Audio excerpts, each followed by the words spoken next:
Good morning, Arsene. Can we confirm your team news for the game at the weekend, Vermaelen and Koscielny in particular? Vermaelen is out with his ankle. We thought it would be a question of days, will be a bit longer. Koscielny had a reassuring scan last night. He have to make a test today. Kieran Gibbs is still out, of course. Gibbs is out 4 to 6 weeks. Yeah. Ramsey and Coquelin, the situation? Both of them should be available. And Gervinho, he's back from the African Nations? Gervinho is back. He is back in training today. We gave him 5 days off and he's back today. What are your options if Koscielny does not pass his test? The options are restricted. I will have to be creative. But we have Iggy Mikel, we have Sanya who can play there. And so I will have then Jenkinson on the right, so we'll see. But we have very good hope that Koscielny could be available. Okay. Jack Wilshere's had a great week. Lots of talk about him. Can I take you back to the first time you ever saw him? Did he stand out? Was there something special about him even then? At a very young boy, yes, he had a special talent, of course. But when you see a boy at 16 years of age, you never know how he will develop. And let's not forget that he's only 21 now, and that he starts his career, really. And because he's been out for 17 months. So the influence he has already today on the English national team is absolutely something fantastic. Let's just hope that he has no injury problems anymore in the near future. For the rest, I believe that he can handle all the rest. His feet on the ground, he loves football, he loves to play, he loves to improve. And so that's very good news for England, of course. The Premier League clubs this week agreed on spending control, on the issue of spending control. Will the devil be in the detail, how that is framed, the laws and the regulations around it? No, I'm personally for financial fair play in the way that the companies and the clubs respect to manage their club with their own resources. And for the rest, I'm for freedom. How you use your resources inside the club. I'm not in favor of a Brussels society type of society and controlled from centralized, complicated rules.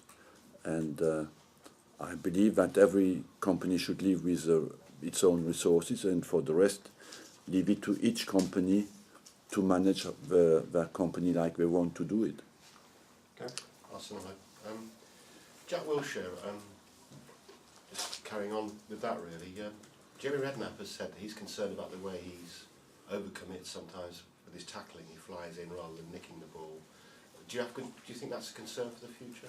No, not at all. I believe that you make your career and something, you are a bit special with your qualities, and that's one of the qualities that Jack has, that commitment, that desire to win, and you shouldn't take that off him, because he will not be the same player anymore. You can only be a great player if you respect who you really are, and that's what makes him special as well. I'm interested in your thinking regarding Thomas Vermaelen as well. I know he's committed to his national side, but I also know you're aware of things like travelling, the effect that they can have on injuries. Why were you happy for him to go to join up with the Belgians, even though he was just in the gym? Yeah, we have good relations with the Belgium team and their doctors. We sent the players because they wanted to see what he really got, and they sent him back straight away because they saw he couldn't play. On your second half performances this season, you'd be equal top. Why do you think that is? First of all, our technical quality sometimes demands patience, because the teams fight very hard to stop us from playing, and in the second half sometimes it's more difficult for the opponent teams to stop us. And as well, I believe that many times there's a nervous side in our game that gives our opponents' chances at the start of a game, and we put ourselves in trouble sometimes because we don't believe enough in our qualities and start a bit edgy. Can I ask you about the youth development position? I know it's going to be a while yet, next year. But, Yeah, it's in 1.5 years. yeah. Have you given any thought to who's going to replace Neil?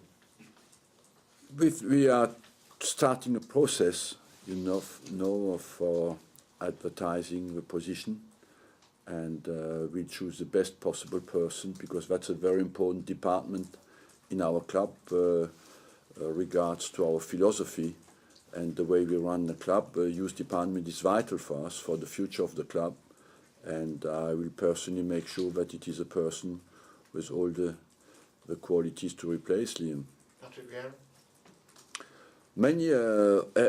Patrick Vieira can be a candidate if he wants to do it. All the former players are, of course, candidates.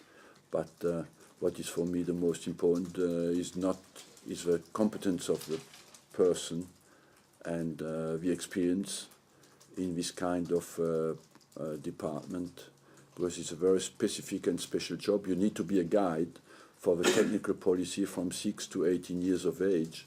And of course, experience plays a big part in that.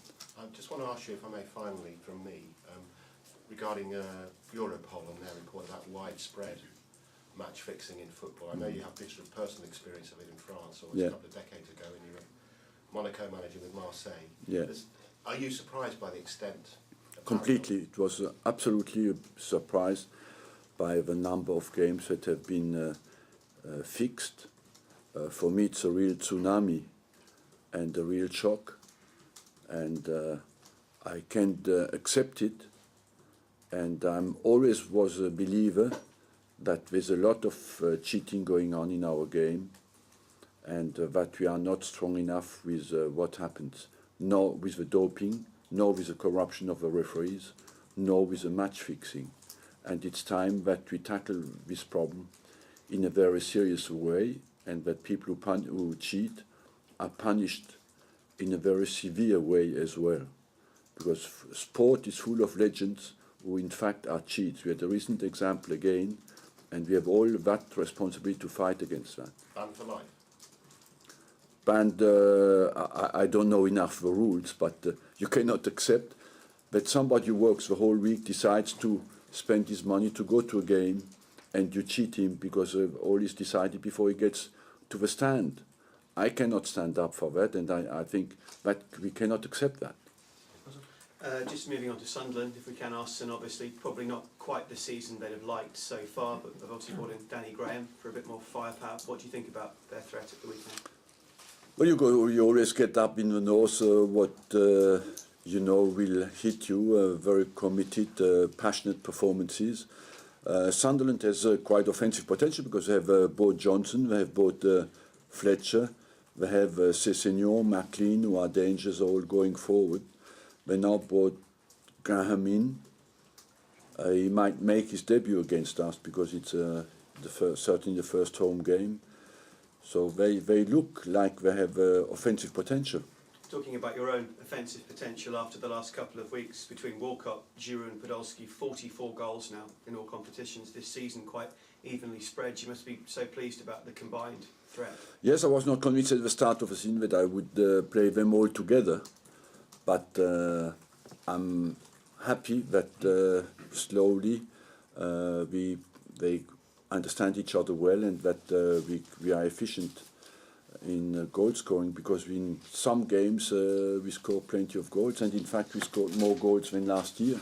And just finally from me, going back to Jack Wilshere again, just listening to Stephen Gerrard, the England captain, saying he's got the potential to be one of the best players in the whole world. How close do you think he could be to getting there one day?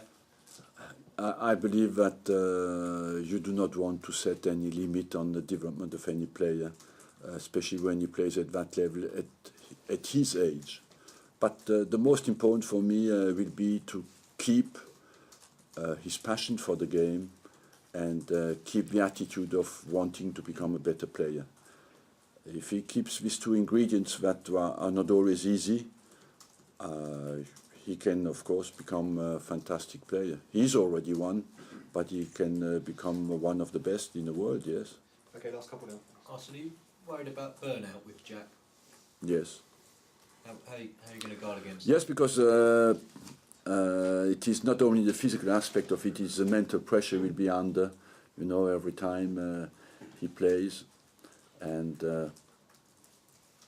he will have to manage him well physically to be sure that he doesn't face that burnout. Are you going to have to make decisions yourself and also have chats with Roy Hodgson about it then? Yes, I had in fact expected Jack Wilshere to play only a part of a game on Wednesday night, but it didn't happen. And because of his quality, he will be exposed to that, to overuse of his qualities, like you can understand that. But he will have to be managed like everybody else. Just on the financial regulations, if an individual continued to run at a loss, we'd be declared bankrupt, yet football clubs seem to be allowed to do that. That's just complete nonsense, isn't it? It is nonsense because we live in a world where, if you look at Europe, most of the countries are in a very difficult financial position, and I believe the minimum we can do in our own world is to respect the financial balance. Arsene, you said there's a lot of cheating in football. Do you think that's a problem that the English game In has? sport in general, Yeah. I don't think at all that it is a problem in the English game. Why do you think that is? That's why maybe it's a shock for us, Yeah. because we are all convinced that we live in a world here in England where it's, I don't say it's a perfect world, but I don't think that cheating is a problem in England, or match fixing is a problem at all in England. I don't believe that at all. And in fairness, I give you some credit for that, because I know that the English media would be very, very harsh against that, and people know that as well. But it would be wrong to think that it's impossible that an English game could be fixed somewhere down the line, isn't it? Because I think we just assume that the English game is pure, but Yes. I'm sure other countries felt theirs was a long time ago. I'm not sure how the countries felt that before, but I personally feel that English football is clean of cheating, 100%. I don't think that the referees are corrupt. I think it happened in Europe before. That's my belief, that the referees were not always fair. The history, especially in some countries, but you have always to be very cautious. You have your own beliefs, and after you have to prove it, and that becomes then much more difficult, because I was faced with this kind of problems before. I knew what was going on, but when people say, come on, show us the proofs, it's always very difficult to come out with that. I was going to say, I mean, at Monaco, that must have been very frustrating for you. I mean, how do you look back on that now? Well, but you know how it is. If you support the club, or if you're a manager of a club, you spend sleepless nights on thinking, how can I win the next game? What kind of team have I to pick?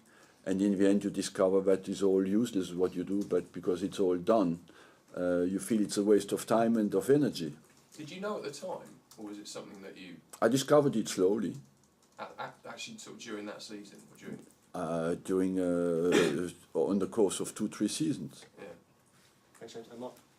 Arsene, with regards to the top four, with Chelsea dropping points last week, Tottenham appearing to have a lot of striking problems with Defoe out for a few weeks, and Emmanuel Adebayor, we've not known who he is. Do you think that there's going to be another big twist in the race for the Champions League places? It's possible, and that's what, of course, I believe, yes. But we are in a position where we do not have to look too much at the others, because we just have to win our games, because we have to make up ground, because we are behind, and therefore we just can focus on us to try to win the games. You don't think that gap is too big? No, not at all, no.